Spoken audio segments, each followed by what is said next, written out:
तुमने मुझे जन्म जन्म पुकारा, मेरे मंदिर, मस्जिद, चर्च आदि बनाए और मुझे ढूंढने की हर कोशिश की।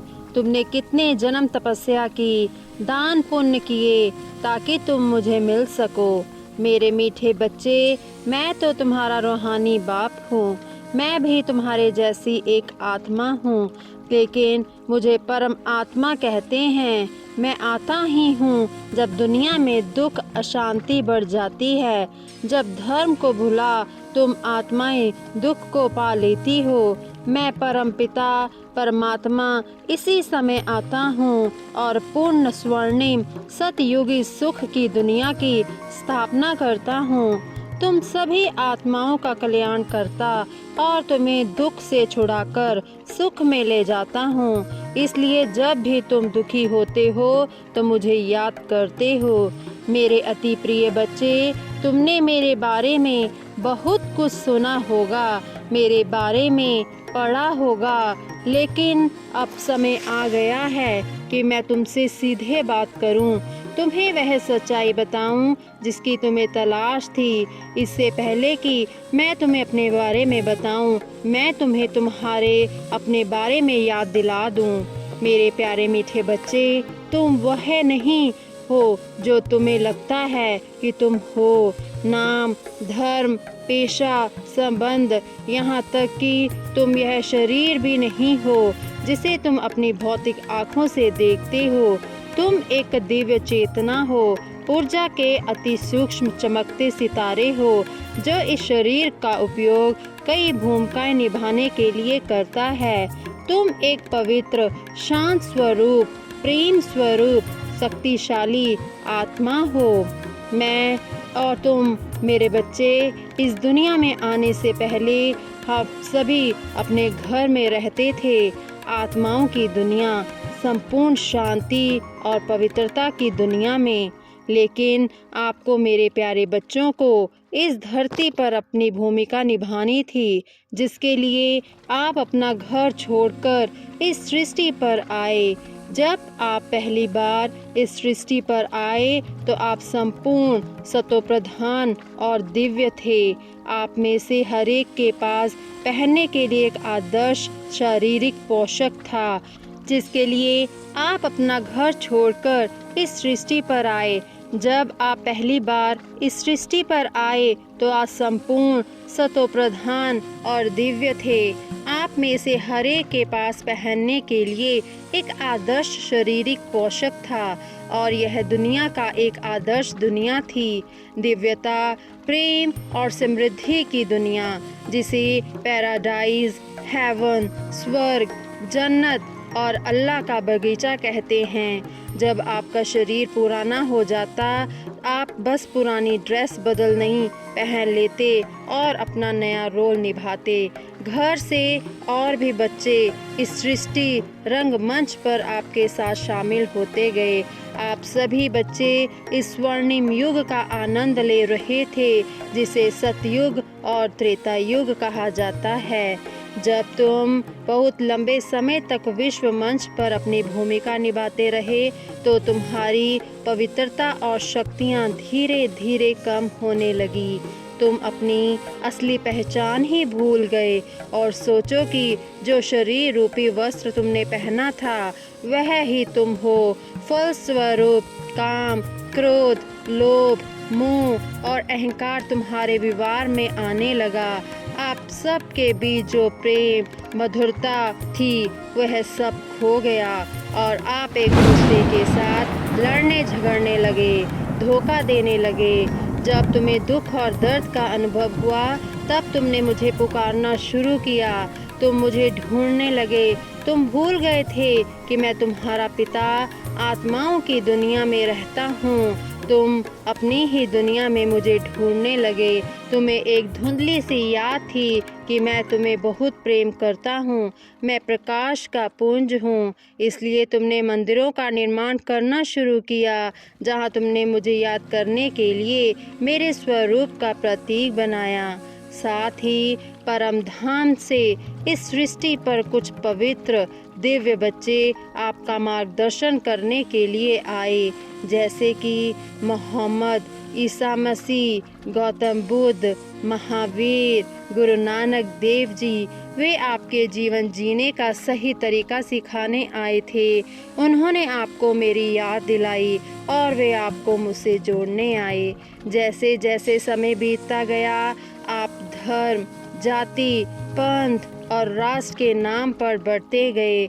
आप मेरे प्यारे बच्चे मेरे नाम पर युद्ध लड़ने लगे।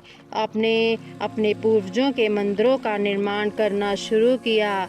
वह दिव्य पवित्र आत्माएं जो आपकी दुनिया में सतयुग और त्रेता युग में होकर गए थे, श्री लक्ष्मी नारायण, श्री राम, सीता, आपने उनकी महिमा के लिए मंदिर बनाए और आपने उनमें मुझे ढूंढना शुरू किया।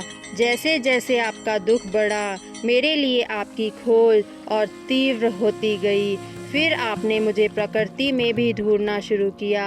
आप में से कुछ लोगों ने मुझे खोजने के लिए अपना जीवन समर्पित कर दिया, लेकिन फिर भी मुझे ढूंढ नहीं पाए।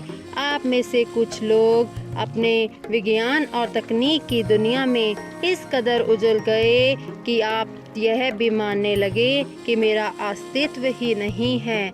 यह द्वापर युग और कलयुग का समय था। जब भी आपके सामने कोई समस्या आई, आपने सोचा कि मैं आपका भाग्य लिखता हूँ। इसके लिए आपने मुझे दोषी ठहराया, मुझसे इसे ठीक करने की प्रार्थना की। मेरे प्यारे मीठे बच्चे, मैं तुम्हारा पिता हूँ। क्या मैं आपको कभी बीमारी, गरीबी, संघर्ष या प्राकृतिक आपदाओं दे सकता हूँ? भला क्या आपकी दुनिया में सब कुछ कर्म के सिद्धांत के आधार पर काम करता है? जो कर्म आप करते हो उसी का रिटर्न आपको मिलता है। आप ही अपने भाग्य के निर्माता हो। मैं आपको वह ज्ञान और शक्तियाँ दे सकता हूँ जिससे आप एक अद्भुत भाग्य बना सके, लेकिन इसके लिए आपको मुझसे जुड़ना और मेरे द्वारा दिए जा रहे इस ज्ञान का अध्ययन करने की आवश्यकता है। मेरे प्यारे बच्चे, मेरे लिए तुम्हारी तलाश अब खत्म हुई। मैं आपको याद दिलाने के लिए आया हूँ कि आप वास्तव में कौन हैं और मैं कौन हूँ। मेरा और तुम्हारा रिश्ता क्या है? मेरे प्यारे बच्चे, तुम्हारी तरह मैं भी केवल एक प्रकाश का पुंज हूँ। मैं पवित्रता का सागर, प्रेम का सागर और ज्ञान का सागर हूँ। तुमने मुझे कई नामों से पुकारा है। मैं तुम्हारा पिता हूँ, टीचर हूँ, गाइड हूँ। तुम बच्चे शरीर धारण करते हो और जन्म मृत्यु के चक्र में आते हो। मैं कभी भी शरीर नहीं लेता। मैं परम धाम निवासी हूँ, शांति और पवित्रता की दुनिया, जो वही घर है जहाँ से आप सभी इस सृष्टि पर आए। तुम्हें फिर से पावन बनाने के लिए मैं तुम्हें ज्ञान, प्रेम और शक्ति देने आया हूँ। मेरे पीठे बच्चे, अपने वास्तविक स्वरूप को जानो और मुझसे जुड़ो। मुझे याद करो। अपनी शांति, पवित्रता, आनंद, खुशी, प्रेम और शक्तियों के वर्षे को प्राप्त करो। मैं तुम्हें गुणों और शक्तियों से भर दूंगा ताकि हम मिलकर नई दुनिया का निर्माण करें। एक ऐसी दुनिया जहाँ शांति ही धर्म है, प्रेम ही भाषा है, करुणा ही संबंध है, हर कर्म में सत्यता है और खुशी ही जीवन जीने का तरीका है। परमात्मा पिता का हम बच्चों से यह वादा है कि जब धर्म की अतिगालीन होगी, सृष्टि पर पाप व अन्याय बढ़ जाएगा, तब वे इस धरा पर आवृत होंगे। अब हमने जाना है कि वो एक साधारण मनुष्य तन का आधार ले हमें सत्य ज्ञान सुनाकर सृष्टि का रास्ता दिखा, दुखों से मुक्त कर रहे। यह गायन वर्तमान समय का ही है, जबकि कलयुग के अंत और नई सृष्टि सतयुग के संगम पर स्वयं परमात्मा अपने वायदे अनुसार इस धरा पर आवृत हो चुके हैं तथा इस दुखमय संसार को सुखमय संसार में परिवर्तन करने का महान कार्य गुप्त रूप से कर रहे हैं। नई सुबह की नई किरण, चलो रे पंछी पार गगन, बिखरा करके किरण किरण, आओ कर ले प्रभु मिलन। ऊपर सतयुग की एक तस्वीर है, यह सब दुनिया है जिसे बनाने स्वयं ईश्वर इस धरा पर आए हैं। आत्माओं के शुद्धिकरण से प्रकृति सतोप्रधान बनेंगे और इस तरह इस सृष्टि पर स्वर्ग की स्थापना होगी। इसो गॉडिल किंगडम कहा जाता है, जहाँ श्री लक्ष्मी और श्री नारायण राज्य करते हैं। समग्र विश्व एक परिवार हो जाता है, जहाँ पवित्रता, शांति, प्रेम और आनंद है, जहाँ प्रकृति हमारी दासी रहती है। ऐसा संसार कैसे स्थापित होगा? अब आपको ईश्वर का दिव्य संदेश मिल गया है। मेरे प्यारे बच्चे, अगर आप भोलेनाथ के भक्त हैं तो ये वीडियो को लाइक करें और चैनल को सब्सक्राइब करें।